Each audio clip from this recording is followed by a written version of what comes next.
আপনি ফজরের সালাত জামাতের সাথে আদায় করতে চান তাহলে আপনাকে তাড়াতাড়ি ঘুমিয়ে পড়তে হবে।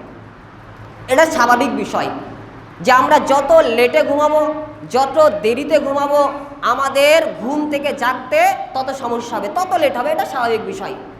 সেজন্য আপনাকে তাড়াতাড়ি ঘুমিয়ে যেতে হবে যদি আপনি ফজরের সালাত জামাতের সাথে আদায় করতে চান। আর যদি আপনি তাড়াতাড়ি ঘুমাতে না পারেন, আপনার দ্বারা সম্ভব হবে না। আপনি ধরেন রাত্রি 2টো 3টের সময় ঘুমাবেন, তাহলে আপনি ফজরের সালাত কীভাবে জামাতে আদায় করবেন? আপনি 12টার সময় ঘুমাবেন, তাহলে কিভাবে আপনি ফজরের সালাত জামাতের সাথে আদায় করতে পারবেন? সেই জন্য আপনি যদি ফজরের সালাত জামাতের সাথে আদায় করতে চান, আপনাকে তাড়াতাড়ি ঘুমিয়ে পড়তে হবে। সহিহ বুখারী হাদিস নাম্বার 599। আল্লাহ রাসূল সাল্লাল্লাহু আলাইহি সাল্লাম এশার পূর্বে ঘুমানো এবং এশার পরে গল্প গুজব করা, অনর্থক কথাবার্তা বলা এটা পছন্দ করতেন না। এশার পূর্বে কেন ঘুমানো পছন্দ করতেন না? এশার পূর্বে যদি আপনি ঘুমিয়ে যান তাহলে এশার পরে আর কিন্তু ঘুম আসতে চাইবে না, সেই জন্য এটা অপছন্দ করতেন। আর এশার পরে কথাবার্তা বলা, অনর্থক কাজকর্ম করা, এটা আল্লাহ রসুল সাল্লাল্লাহু আলাইহি সাল্লাম পছন্দ করতেন না।